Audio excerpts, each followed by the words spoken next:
perbaiki salah satu hubungan itu, dia belum jadi abghadun, masih baghdun atau bughdun. Nah, bughdun itu apa? Kebencian aja, suatu kebencian. Kalau abghad itu afdol itu apa arti afdol? Fadlun artinya utama, atau fadlun apa fadlun? Fadlan minallah, kebaikan ya, baik. Afdol, kalau afdol sangat baik kan, yang terbaik. Dah. Di situ di benang merah atau apa namanya?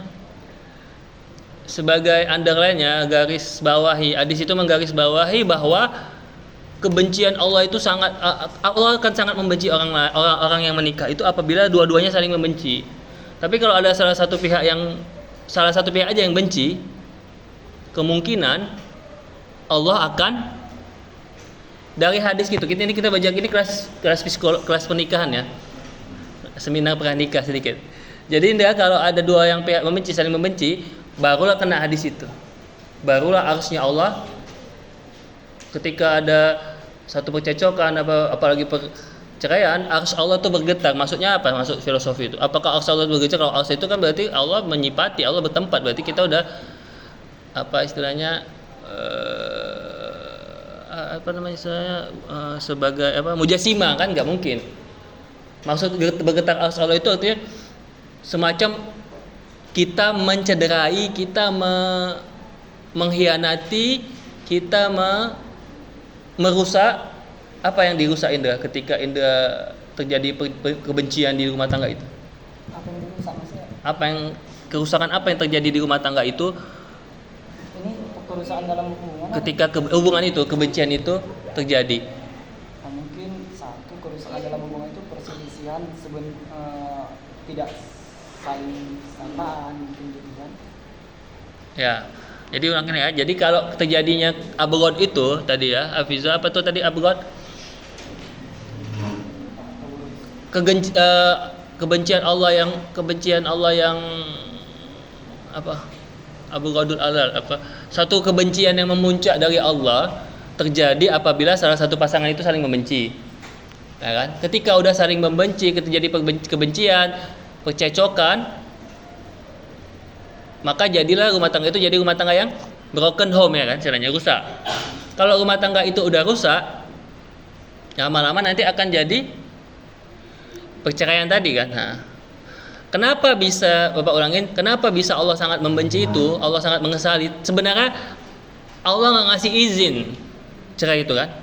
Sebenarnya kita ada kaitannya sama Katolik juga. Allah nggak ngasih izin cerai itu sebenarnya. Tapi kayak mana lagi? Udah seperti kucing dan nauzubillah ya. Nggak bisa lagi disatukan seperti minyak dan apa? Air kan. Tapi kalau masih ada salah satu pihak yang mau bertahan, kalau usnya betul-betul demi anak ya kan, demi si buah hati atau demikian sekelas, maka nggak terjadi abghad ini. Allah nggak akan Allah abghadun rumah tangga itu. Paling Allah hanya kesal aja, dan dengan bantuan kita beramal, beribadah sama-sama betul-betul berdoa, merenungi, beristighfar, tentunya saling mendukung ya dalam kebaikan tadi. Walaupun Indra masih ada kekesalan, tapi tetap aja coba berdoa sama Allah, dipertahankan rumah tangga itu. Lama-lama insya Allah akan rumah tangga yang tadinya ada salah satu kebencian, kekesalan di antara satu pihak, pelan-pelan nanti akan Allah munculkan lagi sakinahnya tadi. Allah munculkan lagi kedamaian. Walaupun belum menjadi rasa cinta kan. Cinta itu kadang-kadang nggak bertahan lama ya. Maksimal cinta itu berapa lama? Ada yang bilang enggak lah. Setahun 2 tahun itu yang udah puncaknya. Habis itu kalau dia nggak dipupuk Indra, kalau nggak dibuat kita bikin romantis ya kan. Nah, bahasa romantis itu bisa memudar. Paling puncak itu 5 tahun.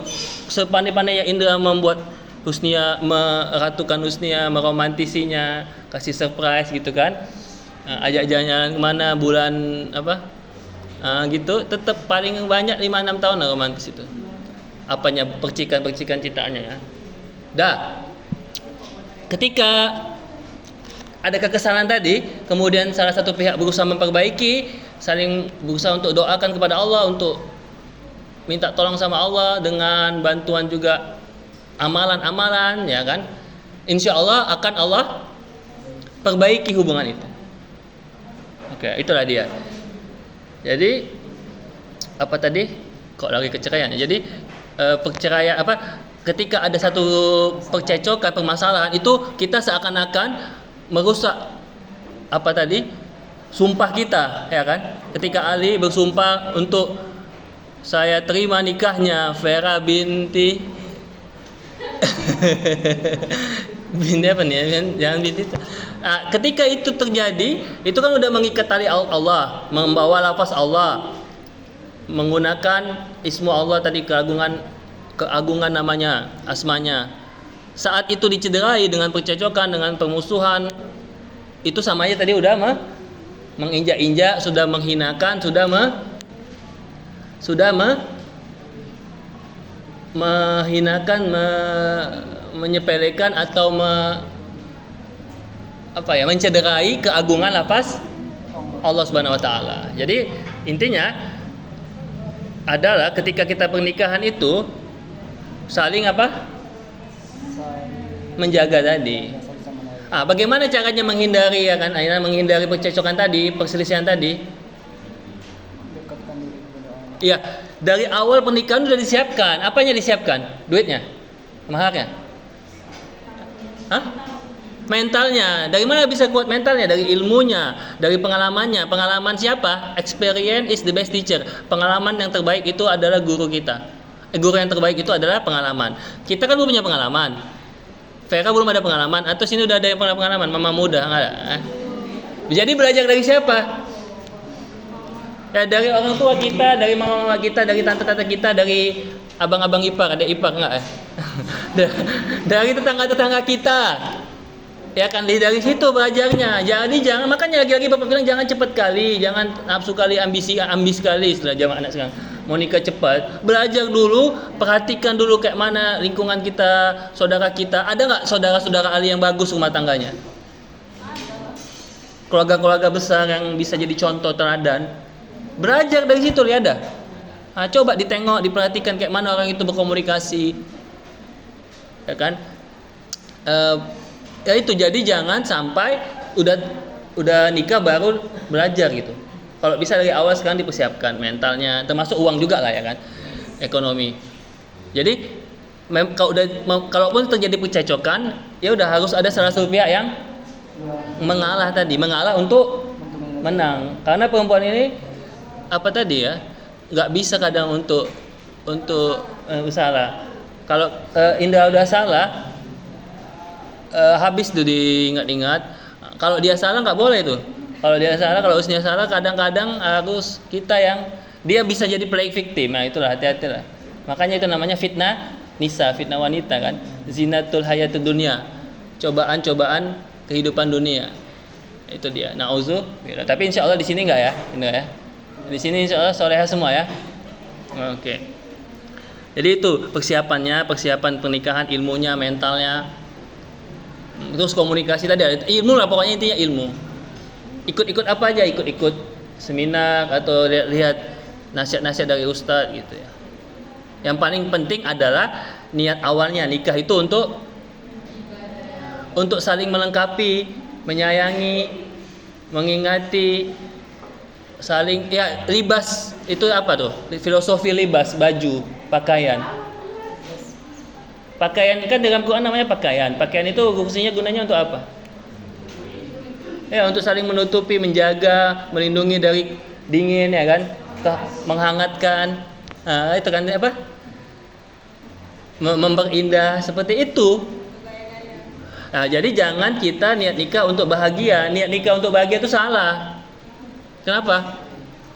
Itu bonusnya sama kayak kita ibadah, niatnya pahala. Kalau kita ini udah besar, kalau kita udah umur sekarang kayak gini, udah dewasa, ya niat untuk ibadah, untuk apa gunanya ibadah, manfaatnya, tujuannya untuk mendapatkan ridho Allah dulu lah. Mendapatkan ridho Allah, bisa dapat ilmu yang manfaat, niat bisa dapat kehidupan yang berkah gitu. Sama kayak belajar. Ketika kita belajar, bukan dapatnya nilai, niatnya, tujuannya adalah untuk dapat ilmu manfaat gitu. Jadi tujuan kita bukan hanya sifatnya duniawi. Tadi duniawi itu apa? Bahagia, senang. Kalau konteksnya belajar dapat nilai, enggak sifatnya duniawi ya kan? Ada ayo. Sifatnya kita sifat akhirat. Karena kita manusia ini makhluk bumi atau makhluk langit aslinya? Kita ini aslinya alien atau apa? Ya kita aslinya kan dari nenek moyang kita dulu kan, nenek moyang. Kita kan dulu dari Nabi Adam, tinggalnya di surga, aslinya kita adalah makhluk langit. Jadi sifatnya sifat akhirat, sifat langit, sifat batin. Ya makanya segala sesuatu tujuannya adalah tujuan batinia, akhirat. Apa tadi contohnya? Menikah tujuannya untuk mendapatkan keberkahan, keridhaan dari mana? Dari Allah. Melalui siapa? Ya, keridhaan Allah. Keridhaan Allah itu dapat dari mana? Ainan. Kayak contohnya, keridhaan Allah sebelum kalian menikah terletak di ridho Allah fi ridho walidain. Ketika udah jadi suami istri, ridho istri ada di ridho Allah ada di suaminya gitu. Jadi tujuannya tadi hanya untuk mendapatkan keridhaan Allah, untuk menjalankan perintah Allah sebagai apa tadi? Untuk memberikan kemanfaatan kepada pasangan kita. Baik itu manfaatnya tadi untuk melindungi, untuk mengingati, untuk memperbaiki pasangan kita, tapi mudah-mudahan lah pasangan kita udah mulai agak di jalan Allah. Kalau dari awal kalian udah salah memilih, nanti kan bisa aku perbaiki, nanti kan bisa dia berubah, hati-hati itu. Bisa-bisa kalian yang maka bagus cari pasangan yang good looking atau good reckoning atau good attitude. Semuanya aja. Itulah kembalinya kepada kalian sendiri lah kan. Nanti baru tahu lah, baru menyesal. Kalau udah nanti nikah setahun 2 tahun, makanlah itu ganteng itu. Ya kan sebenarnya banyak kejadian kayak gitu kan. Yang penting adalah akhlaknya tadi, etikanya. Mudah-mudahan lah diberikan pasangan yang baik, yang soleh. Ya, yang bisa insyaallah husnia dan siapa dan indah until jannah insyaallah. Oke, lanjut.